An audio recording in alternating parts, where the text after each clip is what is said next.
Bear Mode, a podcast review of The Bear, is a Boink Studios production. And now, on with the show.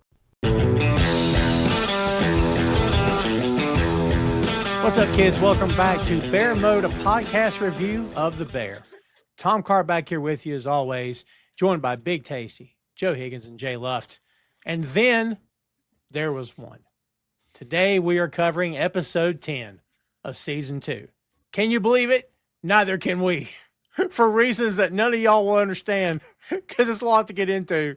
But it doesn't matter. We're here. That's all that matters. We made it. We're here. We can't wait to get into it. It's been a long road, but it's been a great road. It's been a fun season. And, chaos, sure, but it's the Bear. What are you going to do, right? But we got a lot to cover here today, folks. As we said, last episode of this season. Can't wait to start cranking on it. Joe, let's start with you this time. Thoughts coming into this one. I know we've all watched this thing probably in the last 24 hours or so. What do you got coming into this? This is what it's all been building to, isn't it? This is opening night. And everything that can go wrong kind of does go wrong. But also, we get a return and we get an ending that, if it ended here, I'd be fine with. Like I said at the end of season 1, if it ended there, I'd have been fine with it. At the end of it here, but it's very reminiscent of Review for the first half of it, because it's pretty much one continuous shot from front to back to house, and then we just get all the little things that the Bear does so well, the little one-on-one conversations, the screaming and shouting. It's a good way to round it out. After last week's build-up, the psyching up of last week, this is your main event. Well said. Well said. Jay, what do you got? I'm still recovering from that. Fuck me. I was expecting it to be a tough watch, because I thought, well, it's been not plain sailing, but since Fisher's, it's kind of been quite relaxed, and you can tell something's gonna have to go wrong sooner or later. I pretty much called a lot of the stuff that I was really anxious about. I said, "Oh, I've got a feeling this might happen. I've got a feeling that might happen," and then it fucking did. So that's Chekhov's good. handle. The handle, friggin' Donna not knowing about the baby, and just everything that could possibly go wrong, going wrong, but them getting through it at the same time. And then that ending was just crushing. Yeah. I saw you in the chat today watching it in real time, and you just kept popping in with comments. I'm like, man, I thought you were past the worst of it, but turns out, no, not quite. So nope. Sure wasn't. It's crazy. So, Tasty, as the guys have said, chaos abounds once again. But you told me before we started recording here today, you didn't really feel that way. What's your thoughts on this? Yeah, so I said to you before, I didn't feel the stress watching this. It was more of profound sadness. There's a lot of tragedy in this episode. A lot of sort of just people coming to some realizations about themselves, or about their personalities, or about their relationship with their job. I agree with what Joe said before. Just like with the first episode season finale, if this never advanced past this point, this would have been a perfectly acceptable place to leave the series forever. I think it leaves it in a beautiful. I think we'll get into it, but I think it leaves everything beautifully poised to sort of either carry on or to end. And we'll get into it when we talk a bit more about it. But I think there's a lot of parallels to the season 1 finale, but also a lot of very stark differences as well. Yeah, I agree. I'm on board with everything you guys said. I don't have a whole lot more to add. It's I did, my memories of the way Richie responded with Carm were different than what actually happened, because in my head, Richie reverted back to old Richie, and I don't believe that he did. I don't feel that he did at all. So I think it's a parallel of an earlier argument they have through a door somewhere, where he just turns in. I think it's when he's in the office, and they're just screaming through the door at each other. But Richie's grown. Richie's screaming, "I love you," through a fridge door. Oh, is old Richie would never have done that. it is very much it felt like the roles were reversed. Like Carmy was just like lashing out because he was angry and hurt and he didn't know. He even says like about how he's let everyone down and he doesn't know didn't realize his place here until he got locked in a fridge. And Richie's and just now like Richie's the emotionally mature one. Yeah, which crazy. Yeah. And Richie's just like literally giving him like the hard facts as well. He's not like he's not saying anything to him that he isn't wrong about. I don't think. I think everything he's saying is completely accurate. It's the Simpsons thing, and it's that he's right, but he shouldn't say it. He does call him Donna, which I is a line too far as well. I think. But Carmy's going down that road in this episode, though. 100%. He's that far from getting absolutely blammoed on wine and pulling a gun out. It's true. We just gave away the end. Thanks for watching, everybody. We just blew the whole thing. No, I can't wait to get there. Like she wasn't letting herself like be happy, and she was putting immense pressure on herself. And Carmy's doing the exact same thing. So Richie's absolutely right to call him that. Yeah. Like there's something that Donna says in this episode, which alludes to a very similar frame of mind that Carmy gets in by the end of the episode, which we'll talk about when we get there. But yeah, it's the signs are there, and I think that's what Carmy's maybe a bit afraid of, because like we know his two main sources of, well, not so much his mom. His mom is a big source of trauma, but it's his mom and it's Joe McHale, which is a very weird, like, two demons to have sitting on your shoulder. Who are you afraid of? Jamie Lee Curtis and Joe McHale. Right. Well, kids, since we gave it all away, let's go ahead and backtrack, hit the rewind button, and we'll start back from the beginning of episode 10. The name of this episode is, oddly enough, The Bear. Not oddly enough, it is the restaurant after all. As we said, as we've been saying the entire season, all episodes dropped on June 22nd, 2023. This one was directed by Christopher Storer and on a story by Kelly Galuska. 10 episodes in season 10. First writing credits, by the way. It is. I didn't even recognize that name at all. Yeah. But 10 episodes in season 10. We're wrapping it up today, kids. In the previous episode, Carmy struggled to keep it together as friends and family approached, eventually suffering a panic attack in the process. He also managed to finally have a heart-to-heart with Sydney, who did her part to stay on track while also working with the team to maintain focus leading into the big night. Marcus presented his array of desserts to Carmy, with one of them being a heartfelt tribute to the memory of Mikey. And Uncle Jimmy paid a visit, painting a bleak picture of what could go wrong to Carmy, who still has yet to get the refrigerator door handle fixed. Richie stepped up and took charge like never before, and as the episode ended, the moment was upon them, and the new restaurant would be tested for the very first time. And that lays the groundwork, kids, for what we're going to get into here today. We open on a tight shot of Sydney, who's calling the shots in the kitchen as the crew works behind her. She's calling out the orders one by one, asking for hands along the way. She's calm and cool as she goes. And I'm thinking, it's fine. But then eventually, her tone begins to shift just a little bit. And you can see that she's starting to get a little stressed. Everyone behind her is fully composed. They're acknowledging her, communicating. Yes, chef. Yes, chef. Everything is good. It's a good sign. We're starting off on the right foot. Maybe it'll all be okay. Fingers crossed. She ignores Marcus twice when he asks for a count. How many cannellones all day? I just said maybe to be okay. Don't blow this for me. No, but because I forgot, like, he asked her out, kind of asked her out, didn't he? He did, Just totally. being weird around him. And I thought she just wasn't paying attention. She was that focused on that. But then I was like, oh, no, she's just, maybe she is, maybe she isn't. But she's not good with people, as we have. As we've just discovered, yeah. Yeah. As the kitchen doors open, we go into the restaurant, and it's beautiful. Soft lighting, soft music. You know, we've seen environments like this before in this show, we kind of call pretentious. I don't really feel that way about this. I think it looks great, actually. I'd hang out there. I'd go for a drink in there. Yeah. Yeah. Well, can I just say one thing? One thing I think they absolutely nail, both in the sort of the way they do the set and the way that they display the atmosphere, is the dichotomy between the kitchen environment and the front of house environment. Like, if you ever worked in a restaurant or a bar or anything like that, back of house is a fucking war zone. Like, people are screaming, harsh fluorescent lights. Like, people are screaming, swearing, shouting, and then as soon as you go outside, it's game face on. It's professional. It's calm.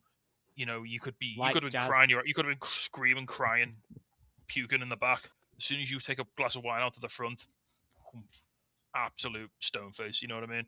And they absolutely nail that feeling, that the sort of the crashing of the calmness of the front and like the chaos of the kitchen. It's I think it's fantastic. They really get this. Like, they really get this.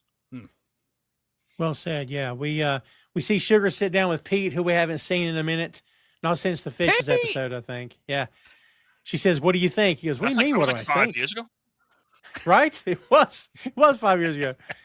So, what do you mean? What do I think? I think it's the best. She's like, "Yeah," and he's like, "Yeah." She goes, "Think she'll like it?" I'm like, "Oh boy, here we go." He says, "I think she's gonna love it," and she suddenly notices, "Shit, the light above Jimmy's too hot." She writes it down, passes the note to Richie. Just like we saw before it ever, this is how it can work when everyone is on the same page. I want to think this was Richie's call, not Carmy's. Richie said, "Cousin, I got you. I'll take care of this." And the notes are him. Got from the house on lock. Yeah. What I didn't understand was she gives it to Richie, who then hands it to Fack. Like notes in a school room. Like, just hand it to the person who needs to deal with it. Yes. I'm here for it. He's schmoozing. Richie doesn't read it. He just hands it off. That's true. That's true. I think it's because Richie's like greeting people as they come in, isn't he? At that point, he's very much. Richie's little tour. Richie's delegating. He's doing Richie's doing remember, his job. Remember at the start of first season 1, everyone ran around trying to do everything themselves, and now Richie is realizing that he can just. His job is to manage other people. His job is to let other people do their jobs, that's an important step to get to in a person's career, to realize that your job is to facilitate and not necessarily to do everything yourself. Listen better.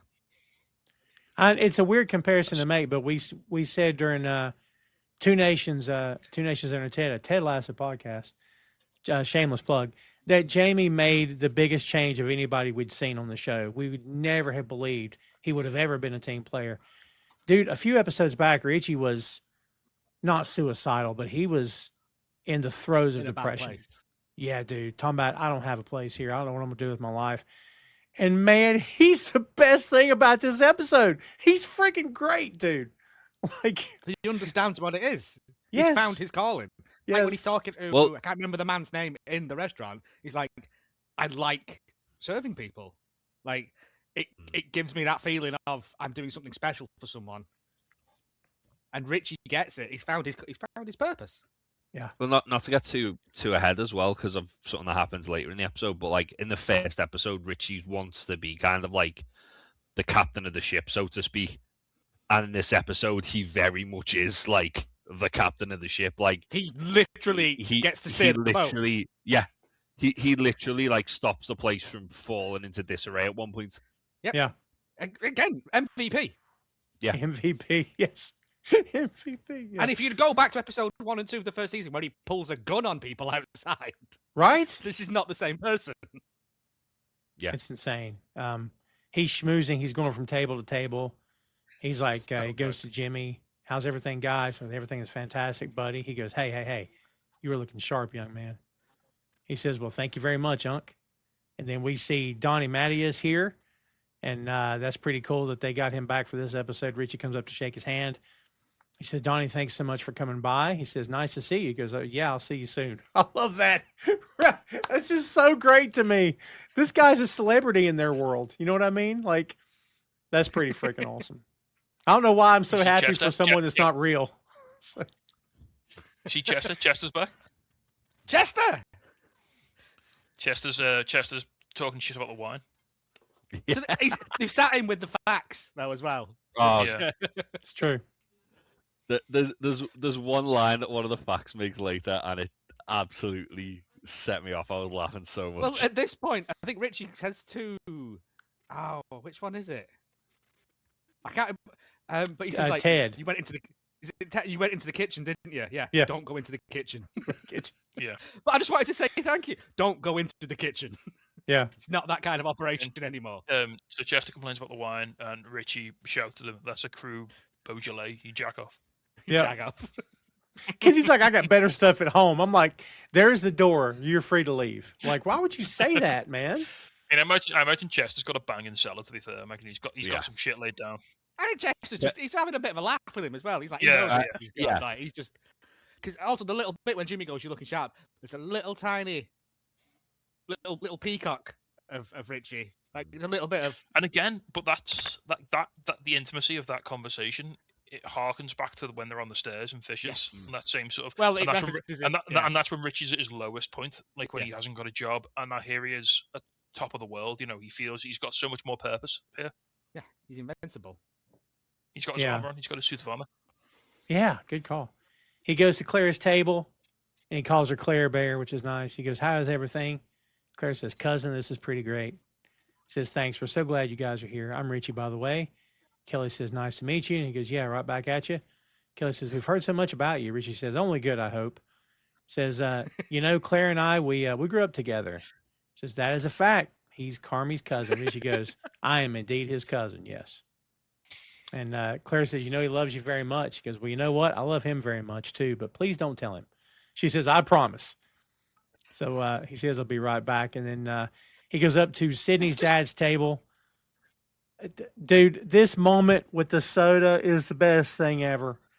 It's the best thing I ever. want Matthew Matheson to bring a trolley full of curated sodas to my table. Various pop to my table. So good. I would So pay good. a significant amount of money for that. But it's just that thing of Richie taking this 100%, like running to get that pizza, like to make someone's night. He already knew before Sydney's dad even mentioned. He knew he didn't drink. So the thing is, he'll just said to Sydney, "Oh, what's your dad drink?" "Oh, he's not a big drinker. He just drinks pop." "All right, fair enough." An off the cuff sort of thing, like that. And he's locked it in, and he's gone and done it, and it's a lovely bit. But it's just the look on Fac's face as well as he comes around punching that thing. Like he's got purpose as well, because there's a great Fac bit later on. He tells Richie, I'm blown away." He goes, "I'm really glad to hear you say that." He says, "Your daughter is very important to us." It's the same guy that got stabbed by that girl. You know what I mean? Like they were like doing that, right? It's so good, man. He says, "Very special to me too." Richie says, "I just want to let you guys know that drinks are on the way." And that's when he tells him, "You're too kind, but I'm a soda guy. I don't drink." "We are well aware, sir." It's wonderful. The bear pop service, Mr. Adamu. It's good. Back in the kitchen, Sid wants to know if Carmy wants to take over. She's feeling a bit swamped. And he says she's good. And I've got in parentheses, he's not listening. Like, maybe that's too harsh so early on, but it kind of felt like she's telling you, I need to breathe. I need to take a break to breathe. And I don't mean break as in leave the kitchen.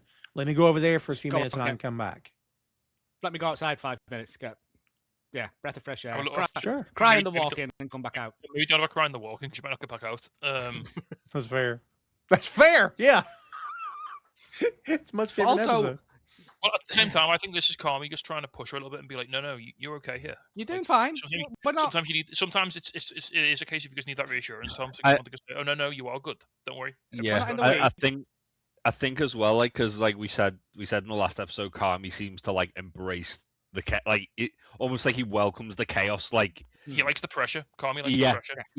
And I think he's trying to get Sydney to sort of not necessarily embrace it, but sort of not let it. What does they say? Pressure makes diamonds. Like you know, you've got to. He kind of wants it to sort of like push yourself a little bit more rather than just like the second she needs a breather, just go. I just need to go outside because you can't do that. You've got to find your limit and you've got to try and take yourself to your limit and maybe push a bit past it. You know what I mean? You've got to get out of your comfort zone and grow. Friends and family, like they're not going to complain. Yeah. Especially when if it's running behind, like Fac's not going to kick off because there's 7 fishes, it's late, is he? You know, no one's paying tonight. It's fine. No. So but also as well, it like if she can't handle that situation, then what's she going to be like when they've got like the full blown service? Yeah, when they're doing 2 turns a night. Yeah. Yeah, it's way too early to be making proclamations.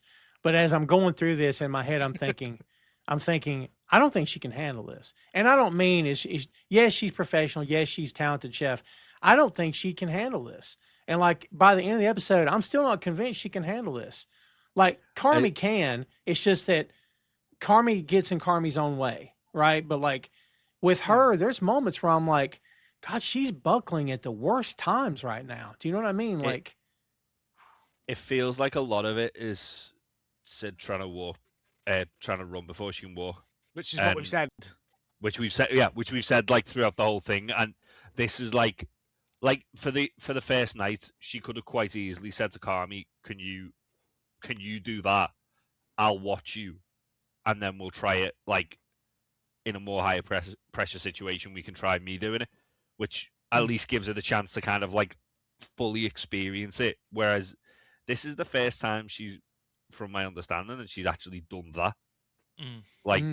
And Carmy's throwing her in the deep end, and obviously on like a lot less, like a lot more low stress night than like the first official opening night. But it's still like it's still very much unsupervised and very much you've just got to learn this. You've just got to be good at this. It's true. There's also a very interesting point of the fact that she's facing away from the kitchen. And yeah, and that becomes a big thing, obviously, later in the episode when Richie comes and helps out. It's the thing of she's not looking at them, she's looking at them, and yeah, not what's going on behind her, which is where you need to be looking. Yeah, because it's interesting, isn't it? Because like you look at when there's the flashback on season 1 with Carmy in the restaurant, and he's doing exactly what Sydney's doing. And then when this season, when Richie's getting trained, and you've got the front of house who's calling out everything they need, like Richie ends up doing later in this episode, and they're facing the kitchen and they're calling out to everyone, "This is what we need. This is what we need. This goes here. This goes here," and they're directing like all the floor staff are getting directed to where they need to take the food. All the chefs are getting told what they need to make and how quickly they need to make it. And it shows that, like, again, this is probably Carmy getting in the way of things a bit, because it's all Carmy wants the final sign off on things. So that's by default, that must have been Carmy's idea. And it's a really strange one, because it's not a pass. It's the food's behind her going out. If it was a pass and it was going through there and the carriers are on the other side, then yeah, have it facing that way. But it's getting picked up behind her. It doesn't make it's a stupid layout. But then even later in the episode as well, when Carmy's like saying, this is cold, this is dead, you're gonna have to recook it. And it's like, well, if you were able to oversee that properly without you having your back to it, you'd fucking have seen, know that. Oh, right, there's some lobster there that wants going out. Yeah. It's just a little thing. Yeah, no, I mean it makes sense. I was back and forth on which direction to turn the table, because part of me is like, I don't know if I want to see what they're doing, because it would distract me. I'd be questioning everything they're doing and not trusting them to work on it. I can't do that. I can't expedite work like that. I've tried. My brain just can't handle that level of information. I can cook, but when it comes to like logistics, forget it. Yeah, my brain can't focus like that, and some people's can't. And I don't think at that level, when you're doing a 9-course menu. Yeah. Wow. It's a lot to keep track of. Right. Carmy asked Tina to cover his station so he can help Sid, and for Josh to cover Tina's station, but Josh isn't there, and Tina doesn't know where he is. That'll come back. Carm asks Marcus to come up and help Sid with tickets while she covers Josh's station. Marcus starts helping and tries to apologize, says she's been weird with him all day and she doesn't want to talk about it. Buddy, Marcus really picked a heck of a time to do this. Like, I know he's irritated. Yeah. This is a bad time. And the way he lashes out at her, I'm like, boy, if you like this girl, that's the bad move. Like, what are we doing here? You know what I mean? Woo. I mean, Marcus sure picks a time to get fixated on things, doesn't he? Yes. Jesus Christ, you kidding? Well, Yeah. the middle of service, you're going down, and he's like, "Why don't you fancy me?" And I'm like, "Mate, Yeah. Like maybe not we the get this bread time. out and then we'll talk about it. Like, you know. Yeah, man. When Yeah, we're all but- having a smoke out the back later. We can discuss it then." It's crazy though as well, because like he makes it so she's like, I'm just gonna fucking ignore you, and then when it comes to an actual work related thing and he gets annoyed at her about it, it's like, well, if you didn't fucking bring that shit up in the first place, she wouldn't have been ignoring you, and you wouldn't have had this breakdown of communication. Yes, I agree. Sweeps comes in. Sweeps has no breakdown in communication. He's great. He comes in, says they're getting low on Sweet's forks. awesome in this episode as well. He's awesome. Says they're low on forks, and he's told that they're using them all. He writes a note, takes it out to Sugar, who's really grilling Pete about whether or not her mom is going to like the restaurant. And she's like, wait, give me the odds. This is, I get it. She just wants this woman's love. It's all in her approval. But she's asking about the odds she shows. And he's like, dude, right? And she's like, what? Nat, I was just going to say, like, you know, how special and cool and great this place is and how I'm like the most proud of you ever. And it feels like he's kind of sidestepping. And then she tries to nail him down. And she says, Peter. And he's like, 75-25. She goes, 75 she shows? He says, 75 she doesn't. And then Richie comes to get Sugar and brings her into the kitchen. And that's when she and Richie start having this great conversation, like two pros who have talked this way to each other for years. And they have not. But you couldn't tell because they're both on the same page. She's asking the right question. She's like, what's the vibe? He says, we're diving.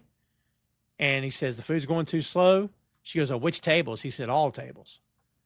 He's like, I got to talk to Marcus. So Marcus, we're down 12 bread sets. We need them now.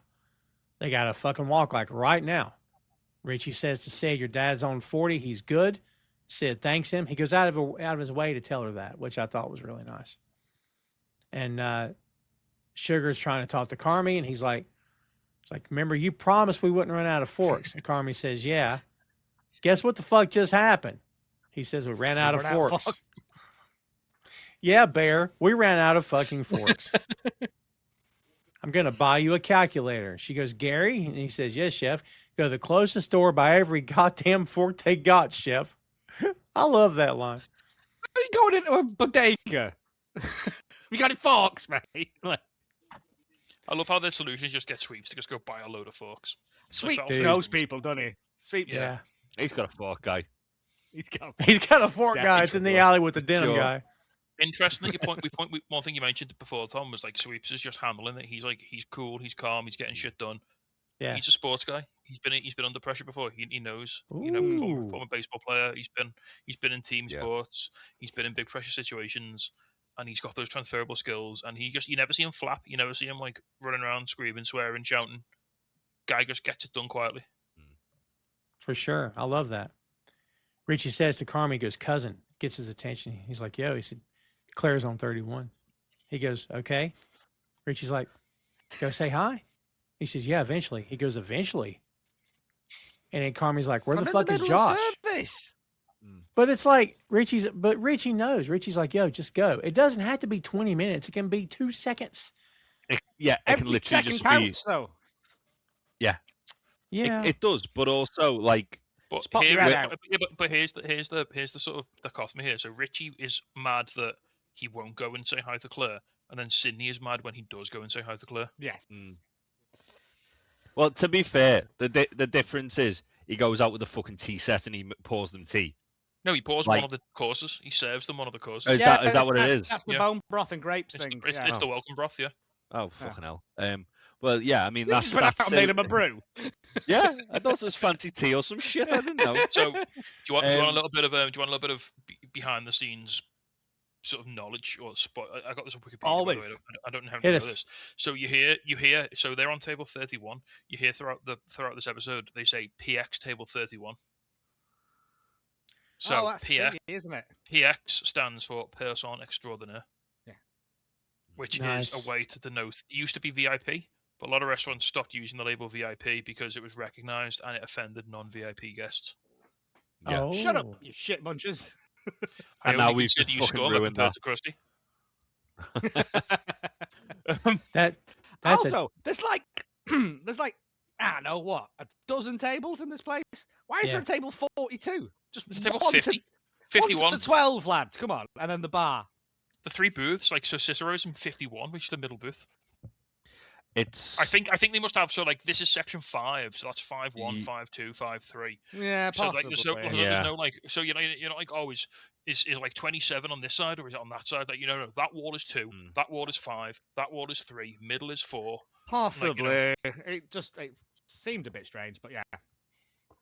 Yeah, he tells Richie, first he says, anyone have eyes on Josh? And then he says to Richie, I'll go when I have a minute. I'm in the fucking shit. Leave me the fuck alone. Richie goes, what? I'm saying. He goes, I'll get there when I can get there. The soft music is ramping up as we go. It's getting more and more intense. And then Marcus blows up and said, that's where I've got her. Well, I may have went a little too early on that. Where he's talking to her and she's not acknowledging him. He yells at her. As we said before, it's really weird. By the way, kids, they're calling for hands basically every 2 seconds. It's like the timer in the Fishes episode, if I forget to tell you. They call for hands like every 2 seconds. So... and we can hear out. Bam, bam, bam, bam, bam. Yes, we can hear the ticket machine. Remember that monstrosity from many episodes ago? We're like, oh God, make it stop. I still have an adverse reaction to that noise. Yeah. Yeah. If I haven't mentioned the ticket machine there you go. It's also going through the whole episode. Sugar gets back to the table and apologizes, but Pete's cool. Tells her that it's good because she loves this and she's not as pissed all the time, which is a great thing to say. She thanks him, but she has to go fix the toilet. So Richie and Fat come to the kitchen and they get some plates to take out. Carmy is asking for hands for table 31, Claire's table, and no one is coming. That's when he decides to take it himself. Sid just stops what she's doing to ask him if now's the right time, and he doesn't answer because Carmy's smart. He just looks at her and walks the F off. I'm like, that's great. So, and she's like, all right. And in my parentheses, I've got, here we go again, communication breakdown.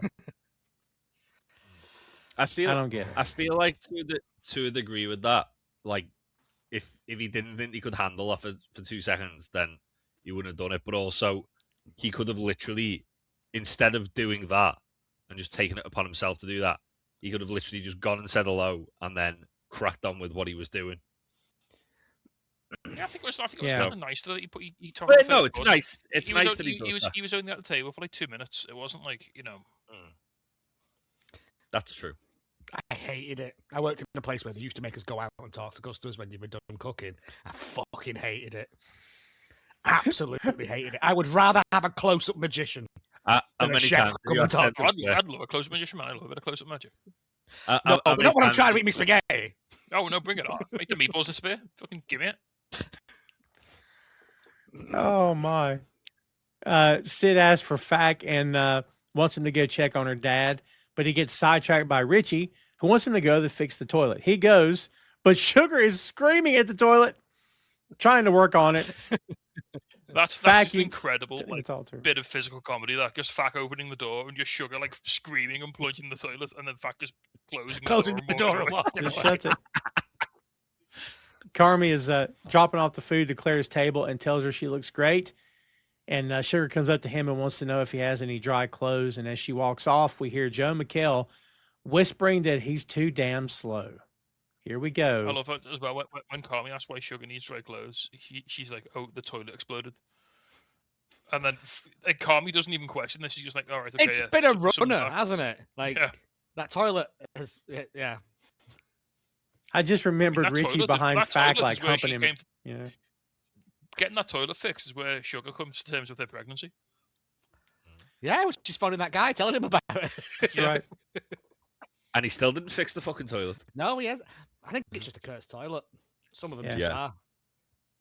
We hear Vegetables by the Beach Boys. This was Brian Wilson's smile period when things got weird with Brian, but it's a different song for sure.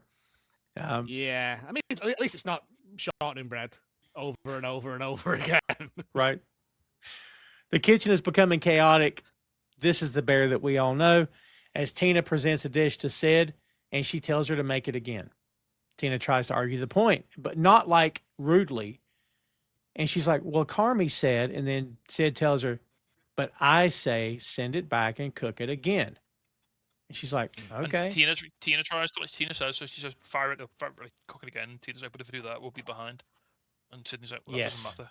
It's got to be right. Sydney turns to the whole kitchen and says, principle of the whole thing. Yeah. Says, do I have time to go outside and scream fuck? And they all go, no, chef. You're doing the walking. That's what it's there for. It felt like she was okay.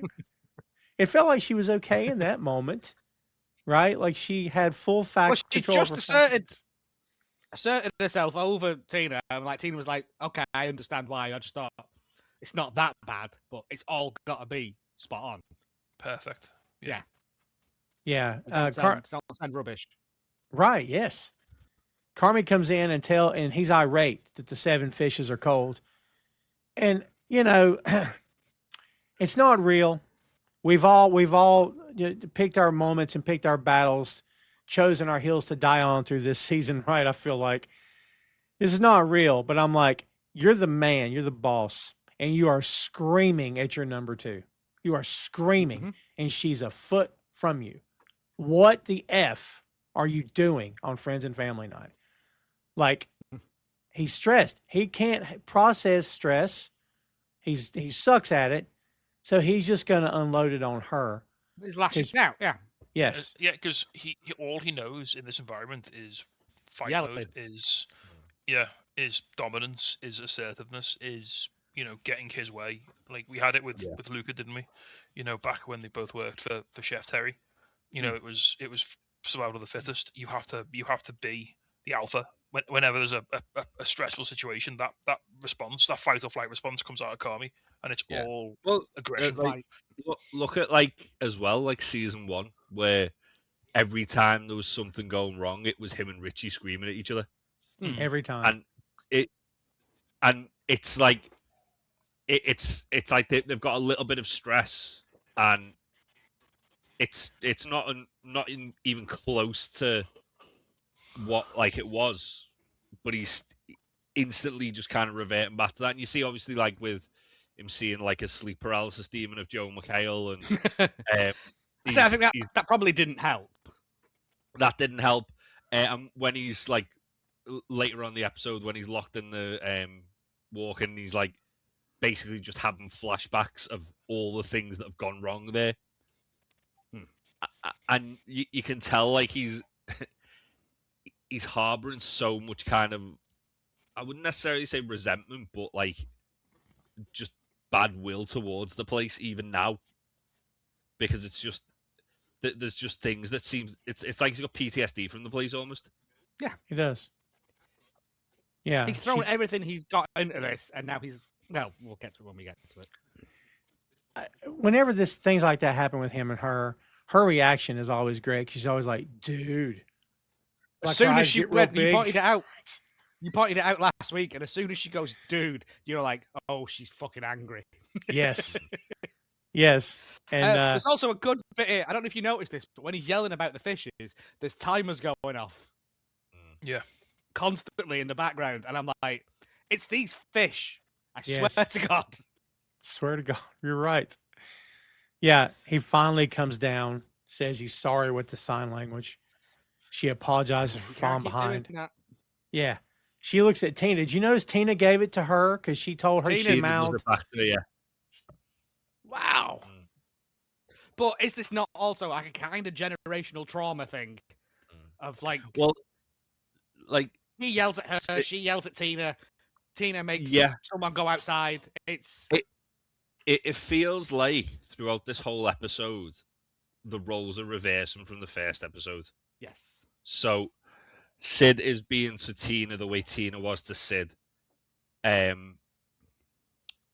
Carmy and Richie are basically just switched roles, and you can see like there's just like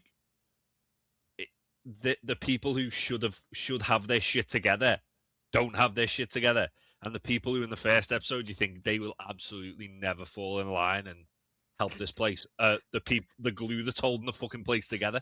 Do you reckon Richie ever took that cork back? to the hardware store. It's still in the boot of his car. Oh, right. it's still there.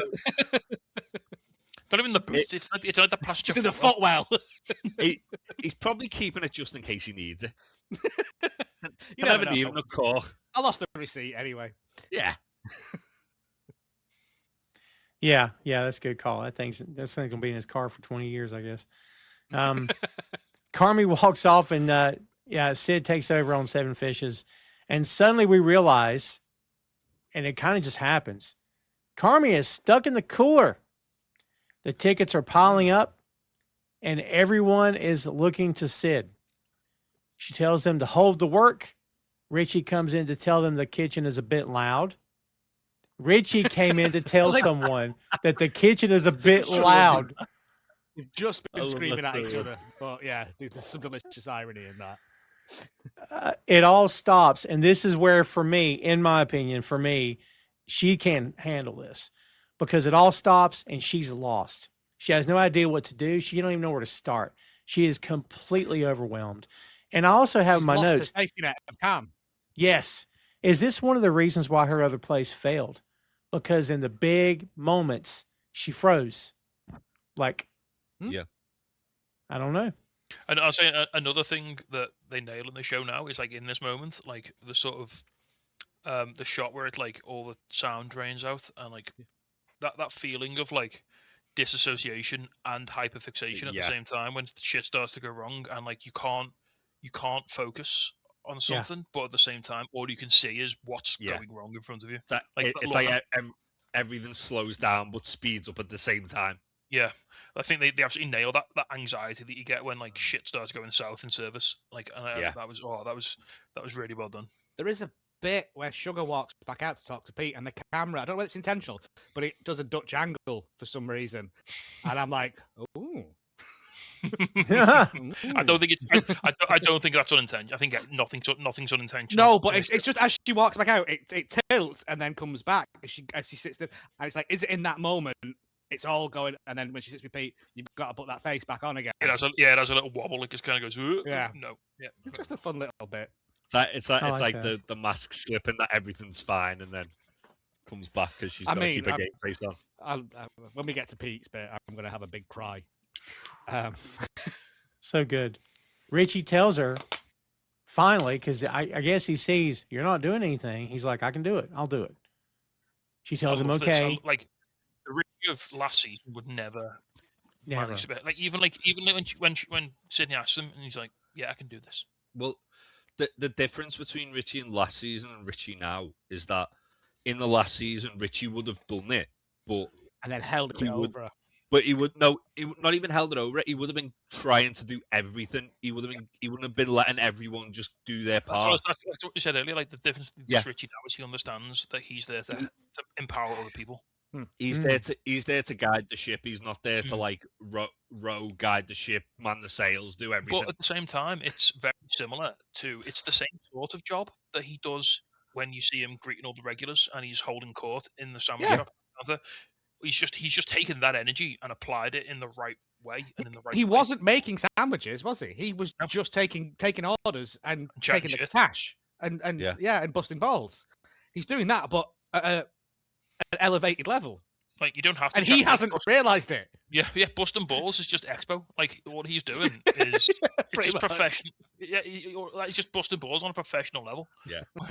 But the thing as well, like which is so night and day, is that even earlier in the season, like in that situation when Richie's like trying to calm Sid down, he would have been not yelling at her, but he would have been like, all right, Sid, we need to do this now. Whereas he like allows her to take a moment and then goes, okay, what do you need me to do? What are we doing? Yeah.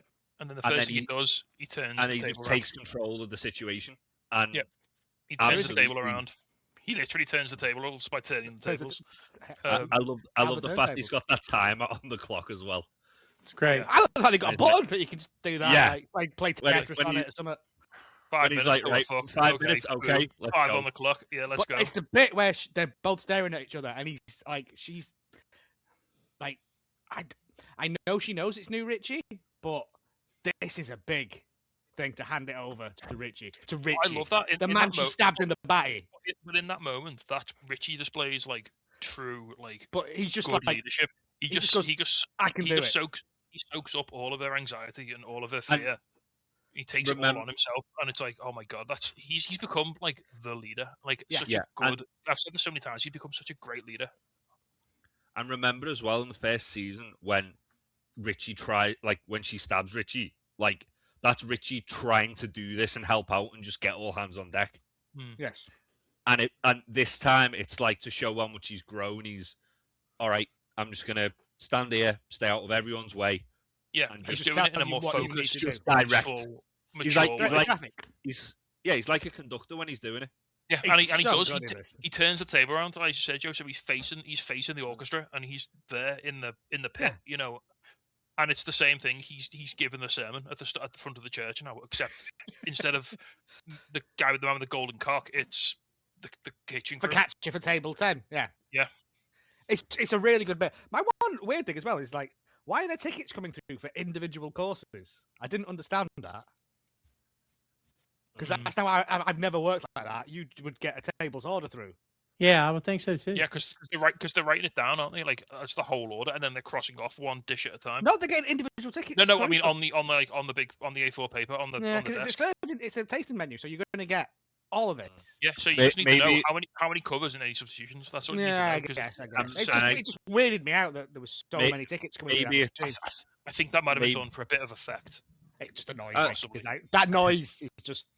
Yeah, I was gonna say maybe it's like to like kind of indicate, all right, that table's done with that. Table's away. Now they're on to this course sort of thing. If it's a tasting menu. Yeah, possibly. But yeah, no, Richie in this moment sets that timer, and then bam, out the gate.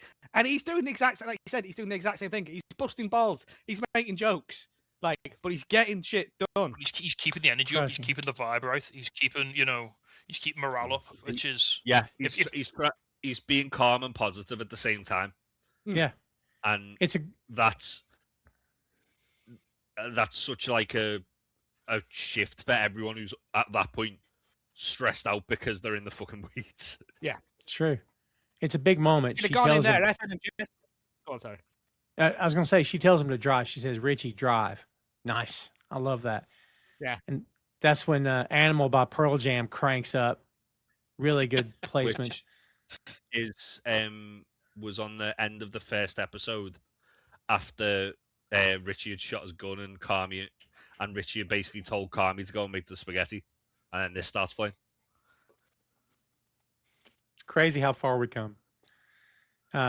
He's crushing. So there's another. Yeah. I don't know if we've gone past it or not, but there's another musical callback. The song "Spiders" by Wilco plays at some point when I think it's when everything's going a bit off the walls.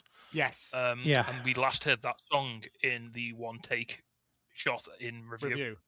Yeah. Nice. And everything was going to shit. Richie's crushing it, calling out the orders. The kitchen is popping. They're getting back on track. It's all clicking.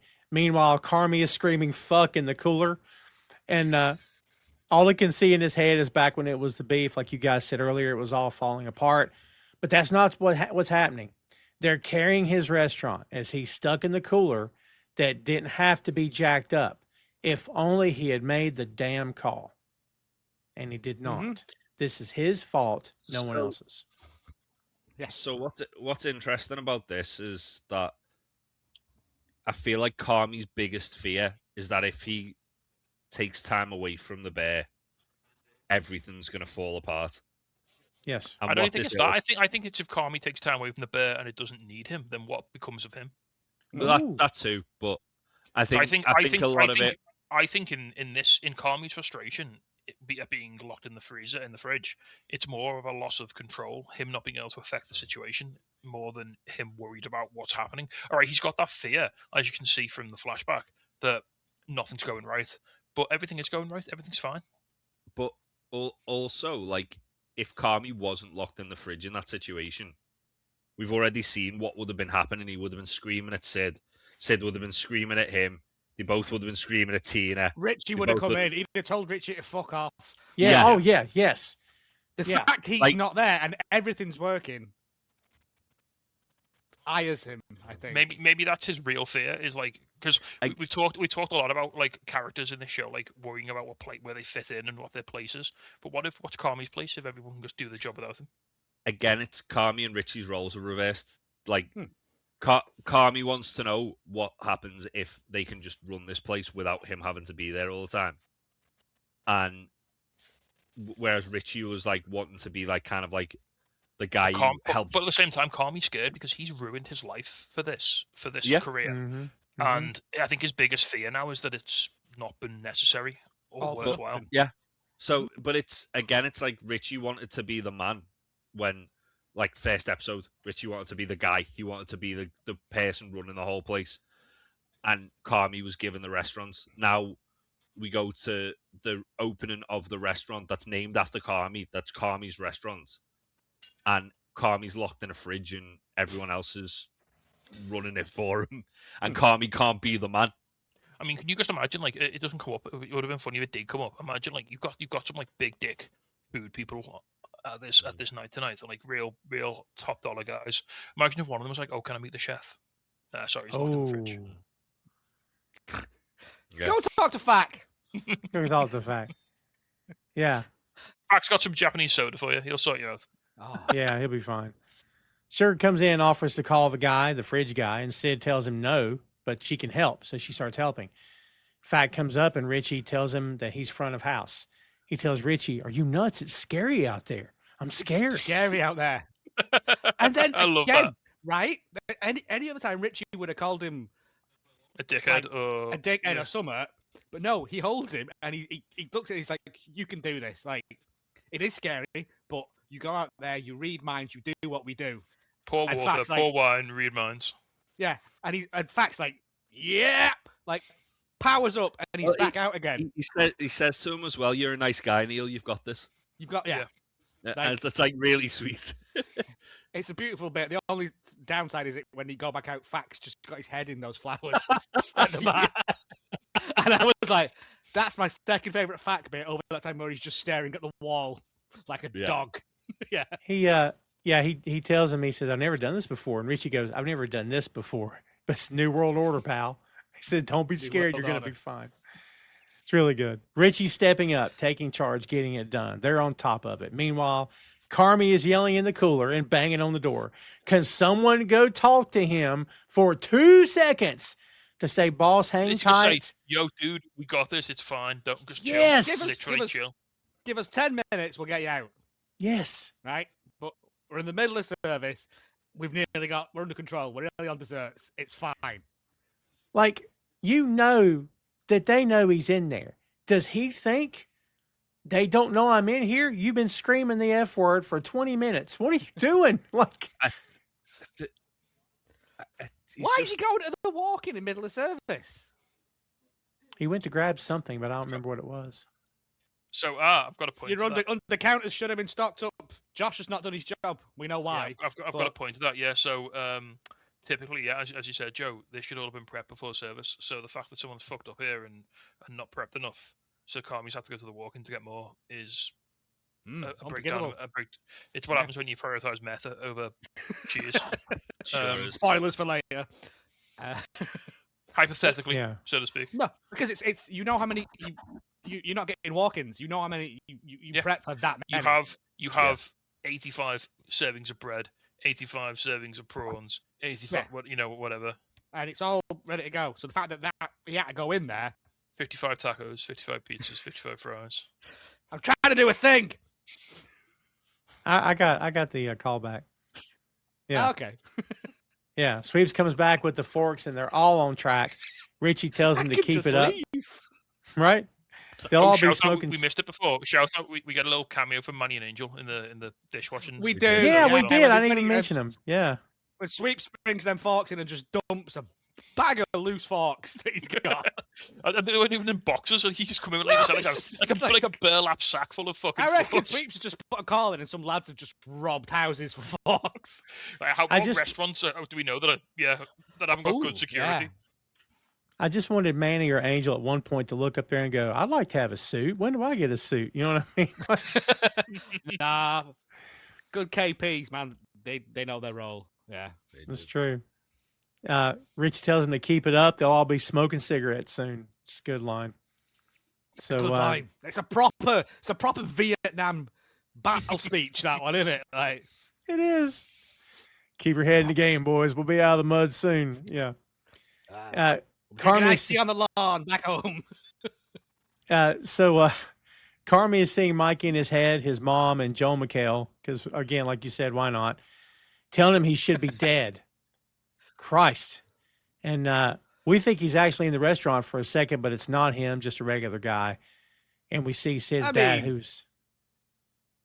If you squirt tart lemon in your eyes and squint, it looks like Joel McHale. I just wouldn't allow anyone in with a goatee. Yeah. Just on the off chance. I mean, that is very much it. We've got Joel McHale at home. Yes. Yeah, that reveal, yeah.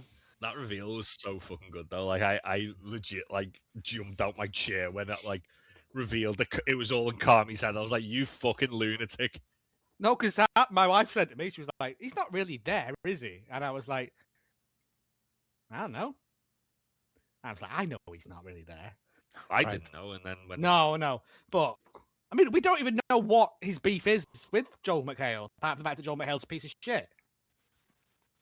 I mean, yeah, that's probably it. Yeah. We see Sid's dad, who is smiling at his dish and shaking his head as if to say, "Man, this is awesome. She did it." You know what I mean? So cool. He's such a proud papa in this episode, man. Oh. Yeah. I always got a thing for a man in a suit with like a trench coat over the top of it. It's a good look. It is. So it's a bold look. If you bring it back, we couldn't do it now, but it'd look weird. But of a man of a certain age, he looks like he's put his best clothes on. Yes. He's made an effort, and it's nice. Also, the food in this, like, it looks tremendous. I would kill a man for that steak. That steak. I mean, I'm not a big fan of having the bone in the middle of the plate. I don't give a cack about that. I'll have the one that's eaten fucked up. I don't care. yeah. But the food that's going out, it looks. Oh, I'd never seen a T-bone served that way before till this show, but that's kind of cool. Conversation piece, if nothing else. So. Yeah, what are you going to do with that bone, though? Like, get rid of that. Just give me the meat. You could engrave like the show that you're going to's name on it. Yeah, maybe, I don't know. Stick two of them together. Use them as a boomerang. I don't know. Sure. Fact sees Pete by the bar, and Pete congratulates him. This is a great moment. Fact tells him, "This is when Fact's in the flowers. You're going to make such a good daddy."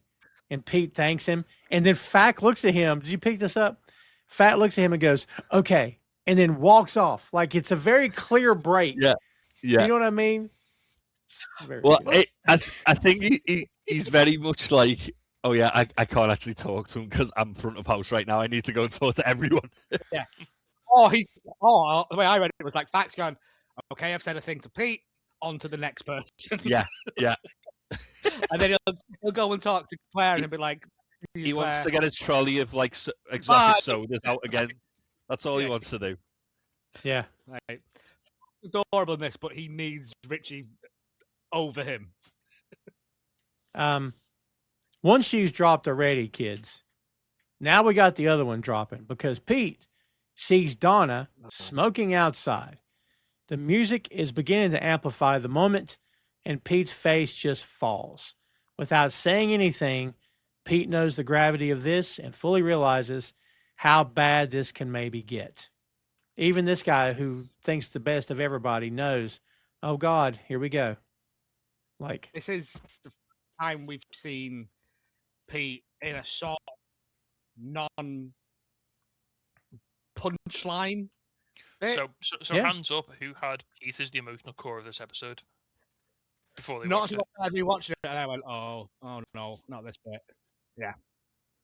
Because before this point, Pete's always been the punchline of the joke, hasn't he? He's always been the one that no one really liked and stuff. And yet, he absolutely... Here he is about to carry the entire episode in one scene.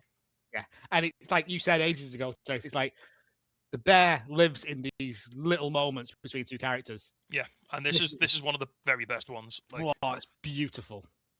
I love how, like, the very troubled matriarch of the family, who's a powder keg idling at 8 all the time, is basically one-upped by the guy that everybody kind of laughs at and snickers at behind his back.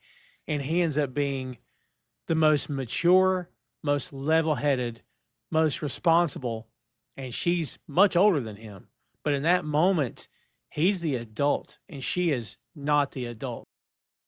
Boink Studios YouTube is the home of Bear Mode, a podcast review of The Bear, Tom Clark's Main Event, Tom Clark's 6M podcast, and Two Nations Under Ted, a Ted Lasso podcast. Subscribe to the channel for archives that date back to 2014, with new content being uploaded every week. And check out boinkstudios.com for links to every podcast platform, social media, special announcements, and a lot more. Bookmark the site today.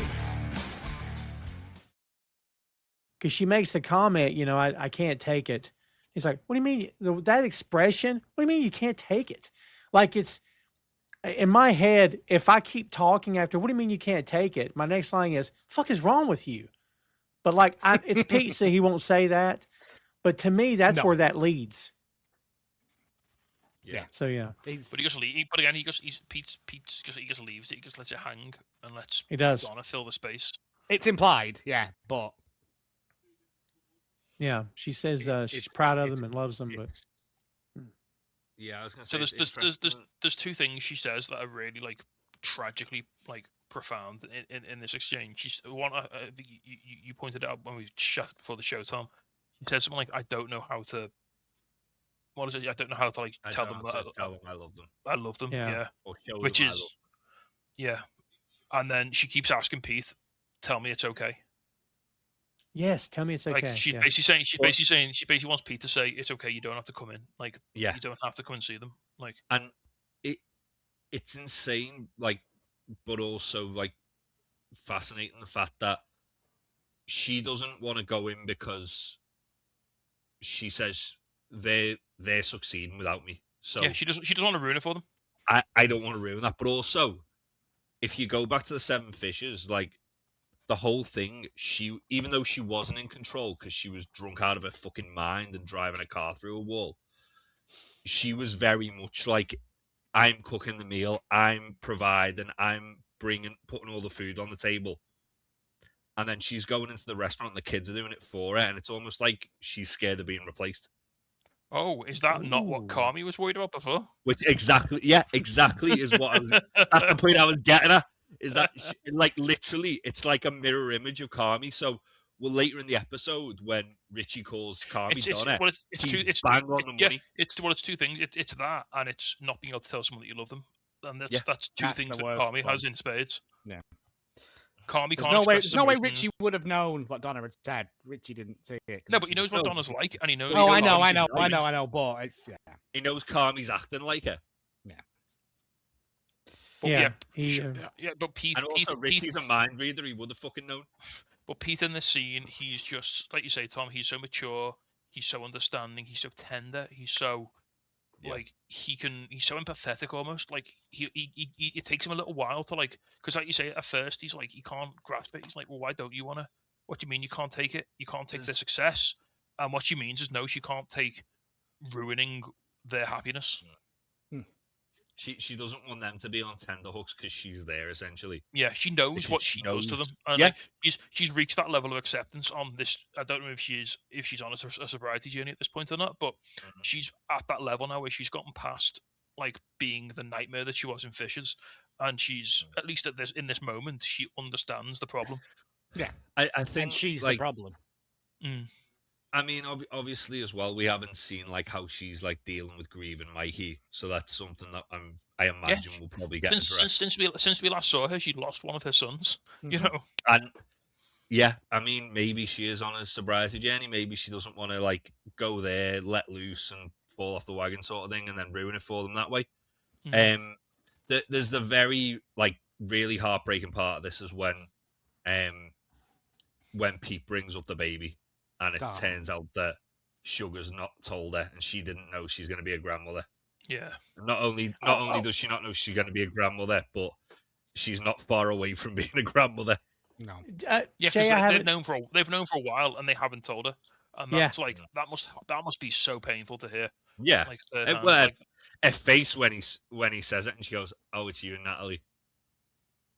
Jay, I haven't done this to you in a few episodes, Jay, but. Since it's the first time for you on all this, did your heart drop when that happened? You're like, oh shit, they didn't tell her. I had to take a break from watching from that after that scene. Wow. Because it was like fucking hell. That's a lot. That's a lot to happen in like one little like 2-minute scene, and then the follow up as well. Like fuck, I need to like just take a moment. Yeah, it was really fucking emotional, that scene. It's really good. Yeah. We go back inside the restaurant and the clock is down to 17 seconds. They finally get to the last ticket. Richie kisses it, yelling, "Fuck you," when he's done. He catches himself and realizes he might have been too loud. It's a great moment. You know what, though? That is a man. If you're working under that man, you would run through a brick wall for him. You bet your ass. At that point, yep. Yeah, they pulled together and they made it happen, no doubt. We see Carmy in the cooler. He's just sitting there defeated. Richie tells Marcus to go find the new kid who's behind the restaurant smoking meth, because that's what Josh is doing. Good old Josh.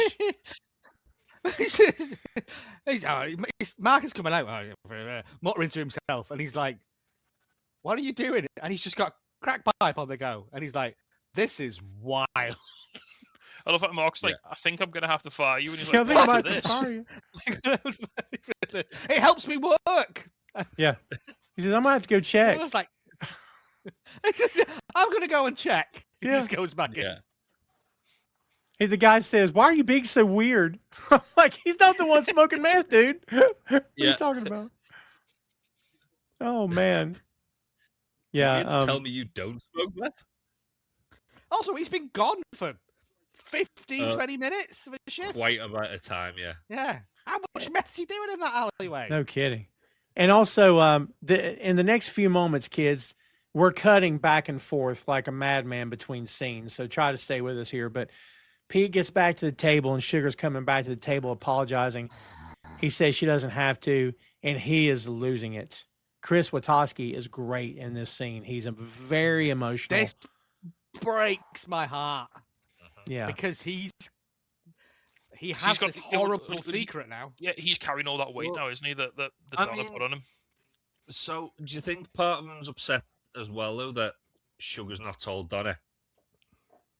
No, because I think he know. I think he knew that Sugar hadn't told Donna. I think he just fucked up in the moment. You see his face as soon as he says it. He realizes he shouldn't have said it. He goes, "Oh, yeah, like." Okay. He was just because he's had a glass of wine. He's out having a meal. He's probably been talking about the baby. He's been talking about the baby all week, hasn't he? And he just said it to one more person. Neil's just gone. You're going to be a great dad. But he also told her. Remember, he said, "I thought Sugar told you." He thought she knew. Yeah. So, like, Jay, I'm with you. I think he's emotional for that too. Or was he just trying to cover? Now that you'd said it, was it like, oh? I don't think so. No. They'll have spoken about it. Sugar and Pete, respect to Pete, he doesn't tell Sugar that Donna was outside. Yeah. Crucially. No, he holds it in like a man. Like a man. Yes.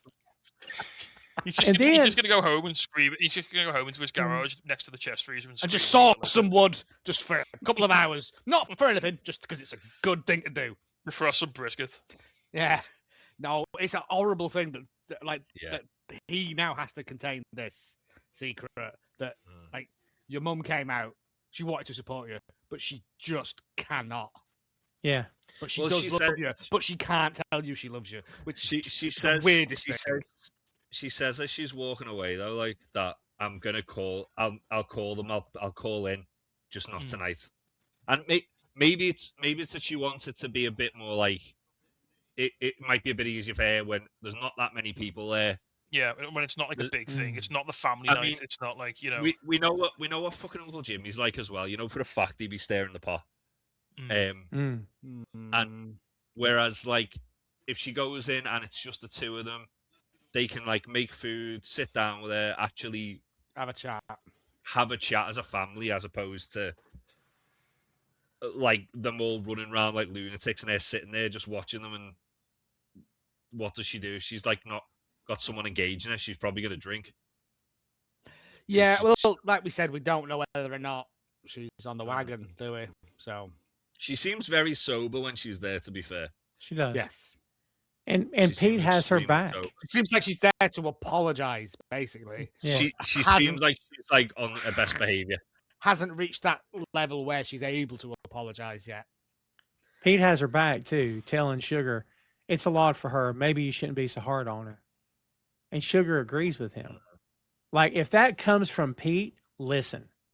Because, like, Pete's not blowing smoke. Pete don't say stuff to make you feel good. Pete's being honest. Like, Pete's a dude.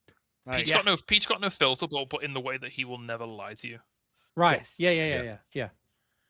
He'll never tell you what you want to hear. He'll just give you his honest opinion, like all the time.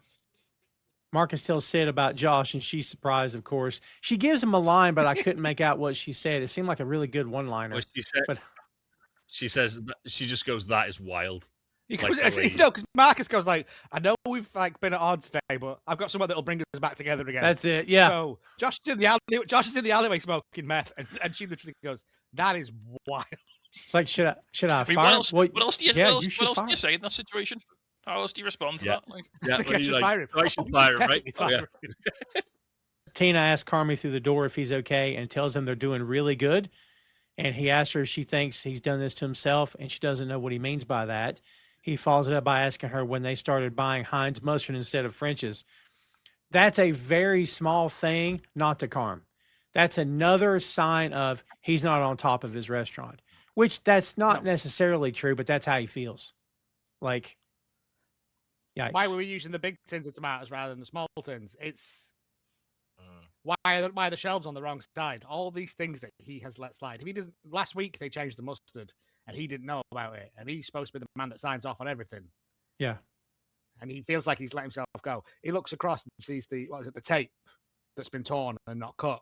Yeah, and all of these things that he's trying to implement that would not have stood if he was paying attention. I know this is not the show we got, but like, imagine a Mikey who's sober doing this with Carm and how much smoother this night goes, because he would have followed Carm's lead. He believed in his brother so much. I think he would have followed Carm's lead, and Carm would have been awesome. Like, whew, that would have been fun to watch. But then also the whole reason that Carm went to become such a good chef is because Mikey wouldn't let him work in his restaurant. So true. Arguably, without Mikey being the way he is, then we wouldn't have got Carm the way he is. Let's stop fantasy booking the bear. I refuse. I refuse to do that. Brother. Sugar is, Sugar's hugging Pete and tells him she thinks, I think I work here now. And he's like, well, you're good at it. So he's encouraging her, which is good. This is maybe my favorite moment of the whole episode. Richie says there's a surprise on 51, and Sweeps takes it out. It's Uncle Jimmy's table, and Jimmy says, no, thank you, Gary. I'm good. Not tonight. Gary says, Mr. Dramovich insists. And Jimmy's like, oh, he does he? And Gary takes the cover off, and it is a chocolate banana. And it's a reference back to episode 6 when Jimmy told the story about his dad getting them for him when he was a kid. Richie remembered this and did this for him, and Uncle Jimmy is emotional, and I got emotional because it's awesome. It's a lovely little bit. Again, it's that thing of Richie. It's all in there. Like, he does remember it. And again, it's a callback to that conversation that him and Richie had on the stairs. Yeah. And I mean, Oliver Platt absolutely kills the scene. Like, he absolutely murders it. He does an absolutely incredible job. He's oh my, the wash of, you see the emotion like wash over him, don't you? And it's like he goes back to his childhood, and it's like, oh, it's so beautiful. And I think because Cicero's in a weird place, isn't he? Because he sort of wants the place to succeed, but at the same time, if it doesn't, then he gets something out of it. So he's sort of maybe a little bit. Cicero's in like a win-win, isn't he? Let's be honest. Yeah, but so Richie's thinking is probably like, we've got to get him emotionally involved here, emotionally invested. We've got to get him to buy in, like, to what we're doing, because we're spending his money on this mad shit that we're doing. Like, Richie's job is to spend money on mad shit to make people happy. Yes. And Cicero's going to hate that unless they get him on board, and that this is the first step to doing that. I honestly thought it was a chocolate willy at first, and I thought it was Richie having a fun prank, like, and then I was like, oh no, it's not. It's a lovely bit though. It is. It's I love how they could have a code. Well. It's just surprise on 51. They don't say what it is, just surprise. Yeah, it's good. We're doing something nice. Carmy is still talking to Tina through the door and says that he spent opening night of his own restaurant in his own cooler stuck because he didn't have reception when Tony called. By the way, that's bullshit. That's not what happened. You had a month to call this guy, and you didn't call him. And it's Terry, Just- not Tony. There you go. Yeah. Yeah, and it's Terry, not Tony. Yeah. Can't even remember that, right? He also complains about the art and the shells in the cooler, and he says that he let them down. Then this is the part where we jump. Claire and her friend, this is Kelly, of course, they ask Fack and Ted if it's okay to go back and see Carmy, and they both say probably not. It's good. Probably not. This is my favorite line of the entire. Yeah, I know exactly. I know exactly what you're about to say.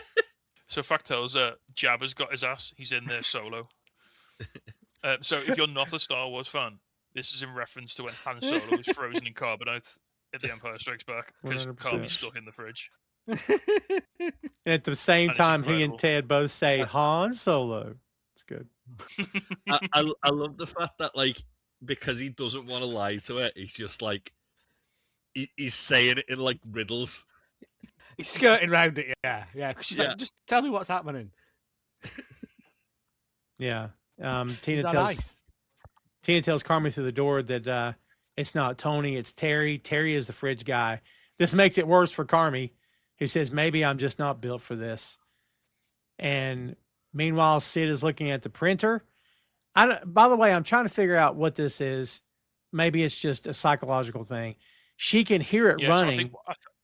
I think Yeah. she's just envisioning more orders coming in because she's having like a sort of like anxiety thing, and like Yes. Yeah. even though the service is done, because Richie's cleared all the orders, like we know we're good. Yeah. Like, but in Sydney's mind, she's just got this like anxiety, this stress anxiety of it's still happening. Like, what You're if gonna she's hear gonna be she's gonna be dreaming about this for the next 2 weeks? You're going to hear that Yeah. noise in your sleep. Yeah, Like, she's gonna wake yeah. up screaming every night for like the next week. And with, it's with awful. with that ticket machine. I still have stress dreams where I'm in a shop that I used to work in and it's really busy and I'm not on top of things. It never leaves you, that kind of stuff, because No. it's the most stressful you can sort of be. And yeah, but I think that's what it is, because I was like, just put some paper in it and it'll print them out. But it's end of service. But you start Yeah. seeing them coming out and the tickets just are like fuck. Yeah. Yeah, I saw that earlier. Yeah, I that's think good. This is the bit I think where she's kind of in over her head. Totally agree. She's Yeah. just overstimulated. She's just her brain just shorting out now because she's worked through all of this stress. And here's the thing, Joe, as you well know, this is just the first night. This isn't the Mhm. end. This is the start. This is Well, the first step. Yeah, like, so when she's like saying she wants to take a minute, and then she ends up having to work right through the whole thing, and then it catches up to her. Like, if as we said, if she's gonna get like that here, when this is probably the most relaxed it's ever gonna be, then how's she gonna handle like a fully booked restaurant That's with it. like This is life with, now. like- This is your job. This is every Yeah. day. This is know- every day for you. But also the other side of it, it's the same with Carm. Like, she's exactly the same as Carmy in the sense where they both want to be that person. They both want to be the big I am.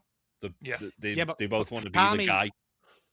Carmy like flourishes under that pressure. He puts himself under that pressure because he knows that's what he needs to function. But no, but Whereas when she does it, she can't function under it because she gets too in her own head about it. but they do it in different ways. So as you rightfully said there, like, she does it where she can't flourish under the pressure, and Carmy does. But Carmy feels like he has to fix everything. He has to have control over everything, and those two elements coming against each other aren't good. They aren't a healthy way to run a place. No. Especially when you see the second that she kind of gives over control to Richie in the service, everything starts working completely fine. Yeah. And it's almost as if she kind of realizes, okay, well, if I don't necessarily need to be like the head of the sort of chef, so to speak. I can be a line cook and still be really fucking good at my job. But Carmy, it's almost like Carmy wants her to be that role so he can be more of an overseer of everything. When in reality, they just need to kind of like address Work what they're not together. and work together. Yeah. Sid steps out. Then she finally takes a little break and asks Tina to go up front for her. Sid throws up out back. This happens many times, the throwing up. And Fack and Ted hit on Claire's friend, hit on Kelly, and she's very much into both these guys. I'm like, what is happening? God. I do love the fact Bloody- that he calls her hat a beret. Yeah, when he says, "I love your beret," and but she doesn't like correct him. She goes, "I got it from France." Yeah. So is she the friend who got dumped when they go to that house party? I think so. Isn't that her? That's what I was thinking too. Now you're asking. I'm gonna check. I couldn't tell you. Yeah. It sounds IMDb. right. That's what I was thinking too, but I didn't go look it up. I'm sure her name was Kelly. Yes. By the way, kids, Carmy is still talking to the door, but doesn't realize Tina has walked off. And the conversation's about to get... So as Joe said, Carmy's like, right, no one said anything to me for like 5 seconds. I should probably just dump all of my relationship insecurities into this empty door. Yeah, just in case. I'm sure my girlfriend will not be on the other side, even though I know she's in the restaurant. Also, Tina does him so fucking dirty by Tina by not saying, "Oh, by the way, Carmy is clear." No, even all Tina's got to say is, "Oh, really sorry, Carm. I've just got to go handle something out front. I've got to go do something." Yeah, like don't worry, there's a guy on the way to get you out. You'll be like I'll be 5 back minutes. in a minute. Right. Don't spill your entire guts out. Don't talk about your relationship insecurities, whatever you do. Don't just you for 5 fucking minutes. dare say anything bad, Carmy. It's also nonsense anyway, because walk-in fridges have a release mechanism on the inside. Yes, they do. They do. For safety reasons. This isn't the 1970s. It's true. Well, they never show it. They never show it, yeah. He's saying that the reason he's the best is because he didn't have any of this bullshit before. And what was he thinking being in a relationship? He could concentrate. He had a routine, and he had cell reception. He's talking out of his ass here, kids, is what he's doing. He says he didn't need to provide any amusement or enjoyment or receive any amusement or enjoyment. Now he's starting to sound like Donna. I'm saying he's completely fine with that. There's no amount of good that's worth how terrible this feels. It's just a complete waste of fucking time. I don't know how much stock you can put in what someone says when they're stuck in a fucking fridge. Yeah. Yeah. I don't think this is admissible in court, in relationship court. I don't think you can use this as a reason to break up with somebody. Because he's having kind of a panic. He's having kind of a breakdown here. I feel like you can have that, and your first inclination is to not push the person away that's the closest to you. You can have a panic attack, and your first... But I'm saying your panic attack doesn't have to include, and it's because of her. I don't know. But it's not because of her. It's not because of her. Yeah, he never blames Claire. He said it's his fault. It's his fault for letting himself get in. It's his fault for trying to be happy. That's the point. That's the, He's basically saying he's taken his eye off the ball of the restaurant, and because he pursued his own personal happiness. And he said, look, no amount of my personal happiness is worth how bad this is making me feel because I've let everyone down. And I'm no Carmy defender, so I'm not just saying this because it's If I'm her, I'm getting hurt by this for sure.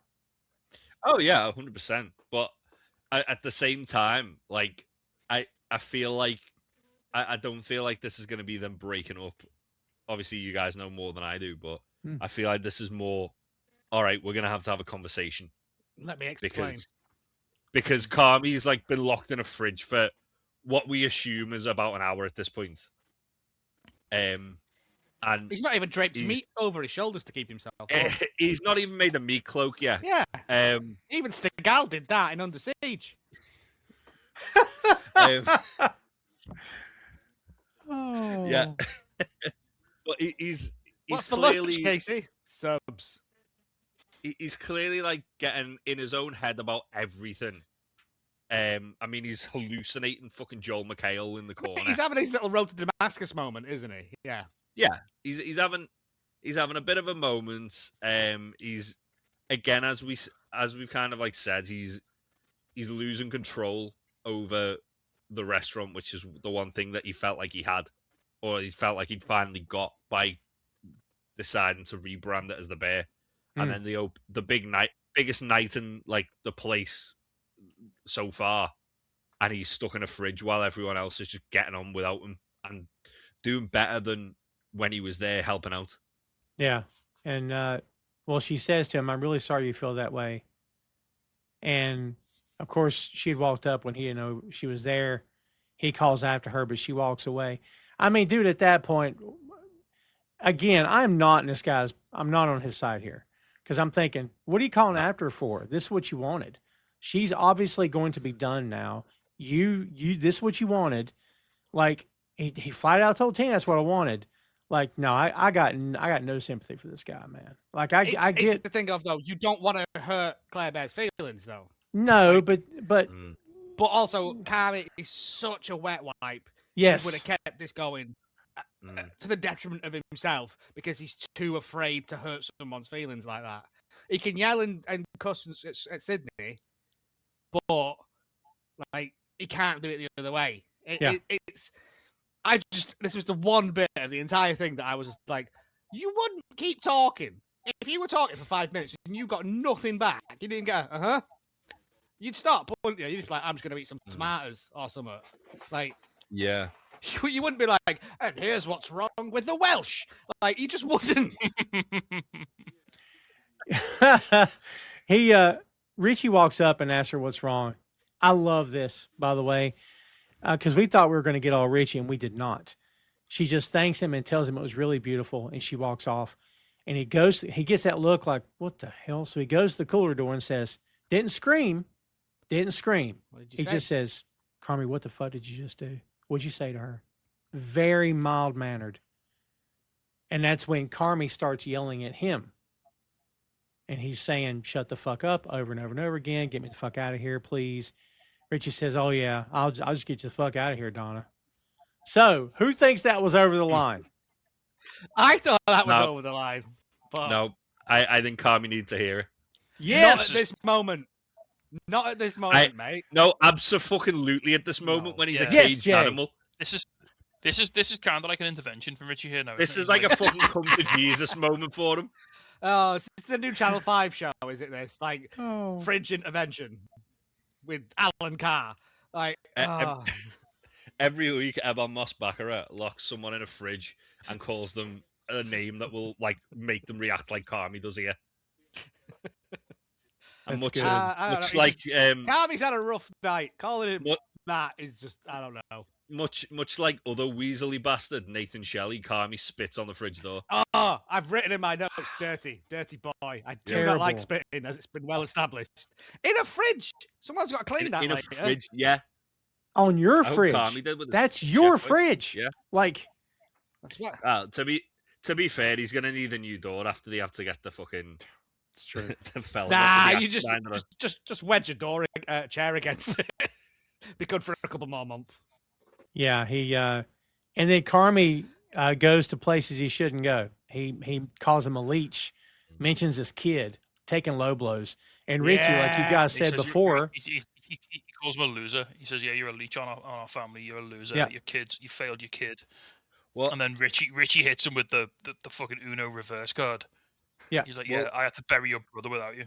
Yeah. What's interesting as well is that earlier in the show, like in this episode, when Richie's talking to Claire at the table, and she says, "No," she says, "This is Carmy's cousin," and Richie goes, "Yeah, I am." And then Carmy says, "You're not my cousin. You're not even related to me." And then he says, "I love him. Never tell him. I'll never tell him." And then he screams at him like 4 times through the door. Yeah. Like a reverse Saint Peter. Yeah. But it's literally as well though, like the roles reversed of Carmy and Richie from at this point last season when Richie gets arrested? Yeah. And they're shouting at each other and like Richie kind of realizes, oh, you're actually all that I've got. Yeah. He tells Carmy, he said, "I hope you freeze to death," which is pretty mild compared to other stuff that's been said here. Yeah. Meat cape. At the end of the day, though, Richie's treating Carmy like Carmy's like a kid having a tantrum. Yes. So. And he's in the naughty room. Yeah, and Richie's got a child, so he knows how to deal with that. Oh, well said. Richie's been that himself. He knows. He's literally like, all right, well, this is what Carmy would have done when I was being a dickhead. I'm going to just do what he did to me. Mm. and let him realize how it felt, but also like how humbling it is. Yeah, that's true. I love that actually. Richie's in control here for sure. At this moment, Carmy is alone. He knows it too. Richie has really gone out of his way to change, to become a better man, to become a better friend, to do everything he can to help the restaurant. And this is how Carmen repays him. Carmen is at his lowest point right now, knowing that his dream has been ruined because he fucked up. He can't blame anybody but himself. He can't blame Claire or the reception or anything stupid. This is all on him. And when he checks Claire's voice message from the episode prior, and it's amazing, and she's hawing in the sweetest way before, because she's wanting to say, I love you, and she finally says it, and he just throws his phone. I'm like, boy, you really fucked up. Like, you done messed up big, son. Woo. That's like the fact that like it's dragging out, and you know where this is going.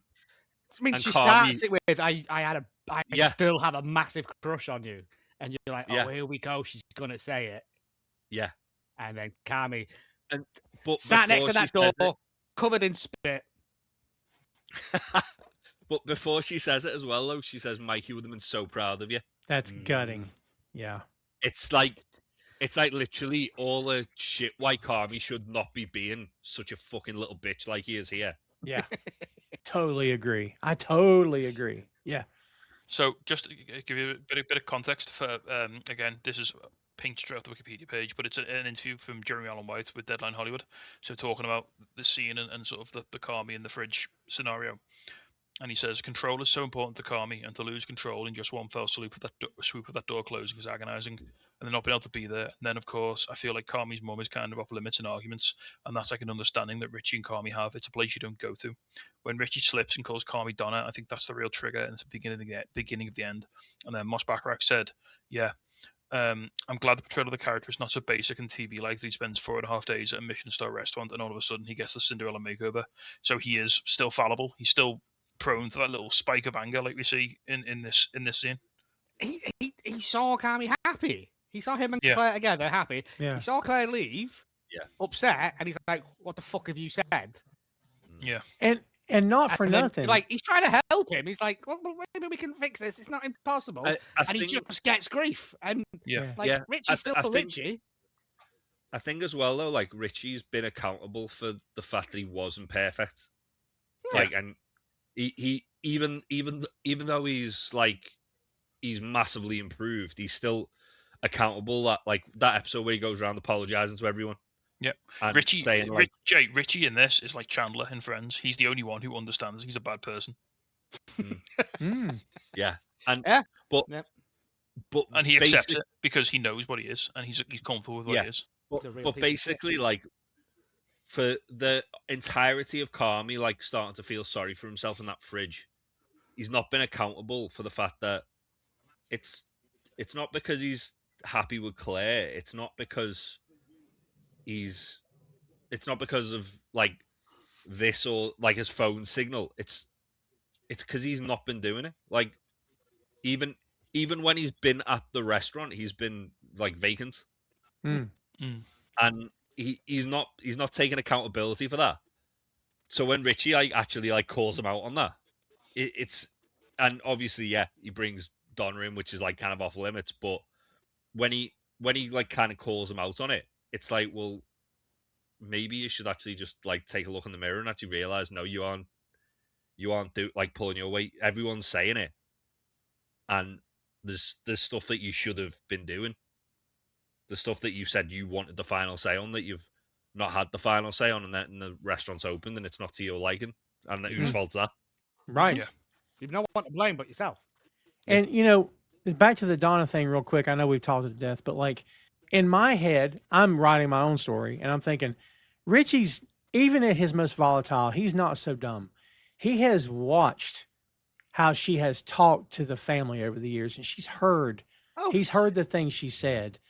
And like, so when he hears Carmy talking, like, yeah, it slipped, but maybe he was thinking, yeah, this your mom talking. You know what I mean? Like, it is the thing of, I don't know if it has slipped or whether it was a perfectly executed.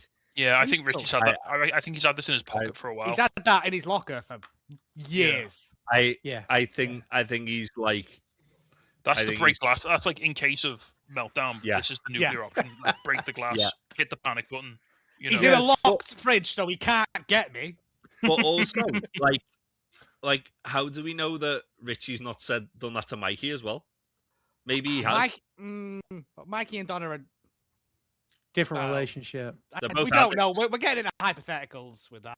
No, but what I mean is that they're both addicts. They're both very similar to Carmy in that sense. Richie even says, like, near the end, I was always arguing with Mikey about like running this place. Yeah. So who knows? Maybe Richie's done that to Mikey as well, and it's like that's why he felt so comfortable just saying it to Carmy like that. Yeah. Marcus opens the package from the episode prior, and it's a note inside the note from Luca that says, "Make it worth it. Good luck." And he signed it number 33 in reference to the Scottie Pippen and Michael Jordan conversation from episode 2, Honeydew. So that was pretty cool. Yeah, nice little throwback. Yeah. Half a World Away by REM is playing. They love REM on this show. A lot of REM. They really do. It's the perfect like melancholic like end. It is of melancholic. episode music, Someone isn't needs to take that mandolin off Pete Buck though. Like, yeah, pack it enough's in, enough, man. Yeah. It's like the harmonica on the guy from Counting Crows. You can put it down now. It's enough. We're done. Put it down. Yeah. Or no, I'm Less is thinking of more. Blues Traveler. I'm thinking of Blues Traveler. That's what I'm thinking of. Remember that band? Like, Oh, the big fat dude. put the thing down. Yeah. Put it down. Yeah. You don't need it. You don't need it. Stop. Less is more. There's no way to make a harmonica sound good. I'm just saying. Fat and Sweeps are eating on a bench outside in the restaurant, and a guy is cutting open the cooler door. A lot of little moments are happening here. Did you notice Fak had like loads of food down his tie? No, but it makes He sense. had like he had just like I think because he's eating a cannoli, isn't he?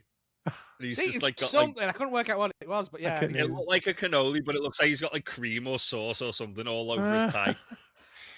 Oh, we've missed the sweet, whole sweet. bit as well where Sydney's gone out, run out the back, and he's It's next. queuing up near the bins. Yeah, it's next. Was it? No, because that's when the dad comes out next. Yeah. First of all, we've got Sweeps enjoying the crisp refreshment of Stella Artois. While they were under a massive Yeah, Stella that was- Artois banner. So that was actually paid product placement. It was. Oh, Good. nice. Says on the start of the episode, product Yeah, placement in the contains paid placement. Yeah. Sydney is she's still Good. throwing up behind the Did you dumpster. get- Yeah. Do you get wife beater in America? Yeah. Yeah. It's classy. Oh yeah. It's imported. Yeah. Oh yeah, I guess it's a nice It's- beer. it's- It's just It's a premium European lager. Joe, come on. It's semi. I've been to one of the best steakhouses in Chicago, with the Gibsons in Chicago, and they serve Stella Artois on draft, and it's like the fucking yuppies go mad for it. wow, and they don't know that that's like flat roof council estate fighting juice. Yeah, Wow. it's semi-imported, mate. I mean, I like a Stella, but I can't drink a lot of it because it makes me want to You fight would. God. Oh come on, I'd rather have Stella than Carlin, mate. Yeah, that's true. That's very There true. again, to be fair, I'd rather have a hole drilled into my face than so. Yeah. Same. No lager should taste like pork. Pork lager. Pork markets, mate. Just my one rule. It's just the one. Sydney's still throwing up behind the dumpster. As her dad comes up to find her, she asks him how the food was, and he says, incredible. And he says, it's the thing. That's the conversation from the last episode where he said, you know, he wonders if this is her thing. You got to find your thing.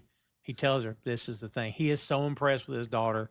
If nothing else, she impressed him, which is very cool. It's a great bit as well, where she goes back to vomit and then just goes like that at him. Yeah. Like we've all done when you've had a drink and you throw it up and you all right? Yeah, I'm fine. Yeah, and she finally gives him a hug, or can give him a hug. Richie's outside smoking, and Marcus hangs up the sign on the wall that says "Every second counts," which is what Lucas sent him. We see Marcus's phone, and he doesn't know it. Ooh, his mom's nurse has called him several times in the span of 10 minutes. So, And left perhaps- a message saying, "Please call. It's urgent." please call me ASAP. Yeah. Sydney's dad tries to hug her again, but all she could do is throw up. And finally, he goes to hug her before he leaves. Carmy is stuck in the cooler, and all I can think of is Claire as he's finally cut out. Sydney's outside, smiling, takes in some deep breaths, and we fade to black.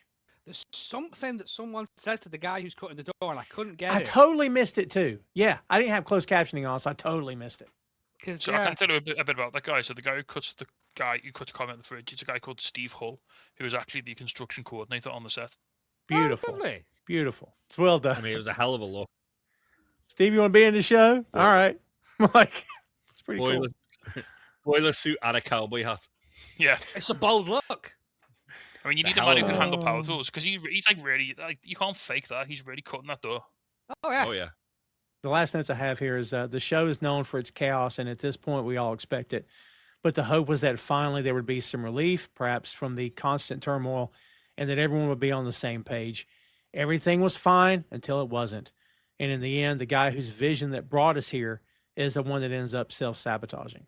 So there you go. So what's interesting as well with the last scene, with it, because it goes back to Sid, doesn't it? And she like takes a deep breath and then it fades to black. Yes. I mean, obviously you guys know what happens, but I'm assuming that Sydney kind of realizing she, even though her dad's just like this is the thing, she's kind of realizing, oh shit, I'm in over my head. I genuinely cannot remember, mate. Not me neither. Yeah.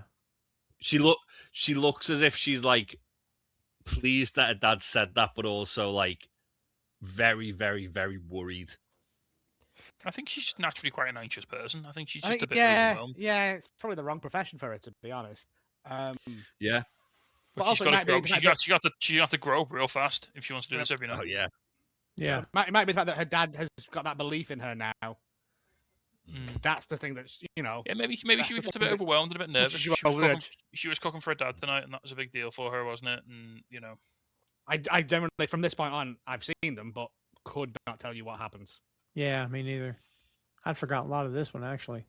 Yeah, that whole restaurant scene was like the pit and trading places where it's just an absolute mayhem. Just freaking, you can't breathe. You know what I mean?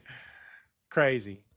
Kids, episode 10 is in the books, which officially closes our regular episode run, leaving only the season review to come for season 2.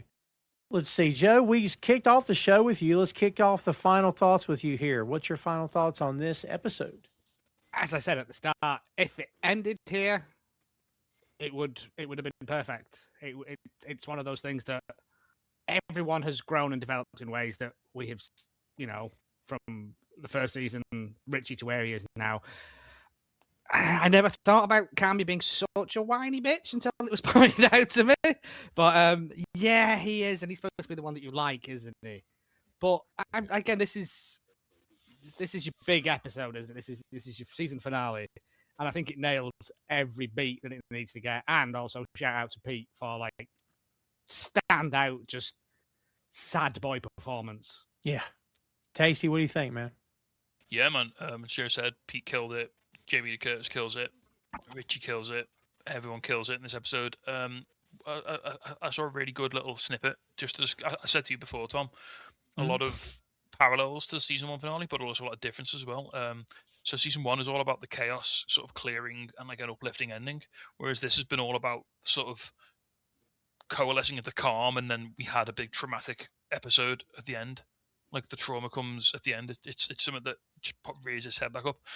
Someone said so. James Poniewozik of the New York Times, when he was writing his review for this episode, described the difference between the first and the second season. He said, "The Bear is no longer a war story that takes place in the kitchen. It's now a sport story that takes place in the kitchen." I don't hate which that. I thought was quite a nice way of looking at the differences between the vibes of the two seasons. I like that, actually. That makes a lot of sense. The only guy whose opinion that really matters, though, sorry, New York Times, is Jay.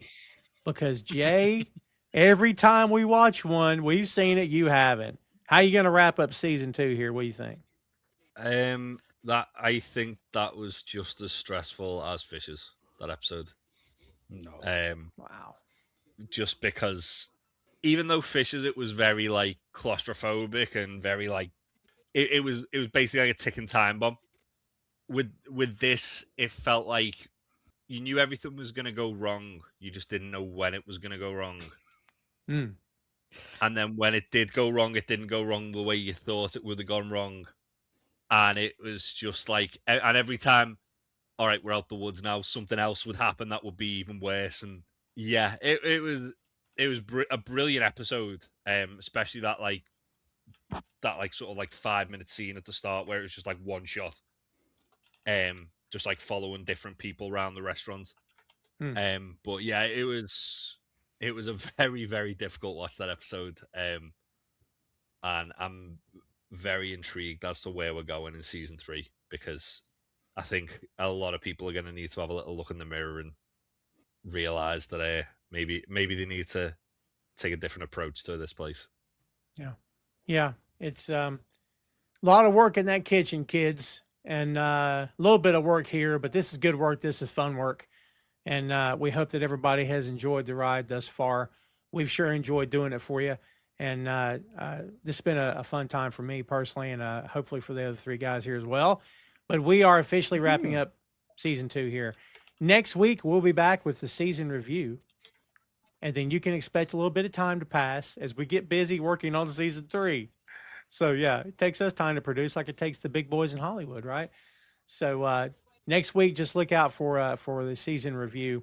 Probably be a very quick episode, just kind of being us, basically capping off everything we saw and like our highlights and favorite moments and whatnot. So we say that, but yeah, we end up getting invariably ends up talking about crisps or something. Yeah, we tend to get distracted, so it happens. It happens. But yeah, well, there you go. Kids, thanks so much again for hanging out with us. We do appreciate it. Remember, please check us out on the YouTube. If that's probably where you're watching this at. So if you haven't hit the follow, please follow, subscribe, like, share, all that good stuff on the YouTube. Check us out on boingstudios.com.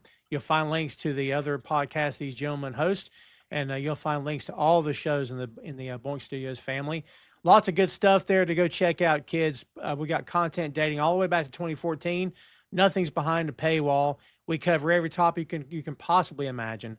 It's all there, free to listen to, follow, subscribe, and like, and share, and all that good stuff. And we appreciate it. Be sure to follow us on all the socials at Bear Mode Pod, one word. And again, as always, kids, thank you so much for your time and attention. We do appreciate it. Catch the season 2 review next week. And until then, we're going to get out of here. But for Big Tasty, for Joe, for Jay, I'm Tom. And we'll see you next time, kids.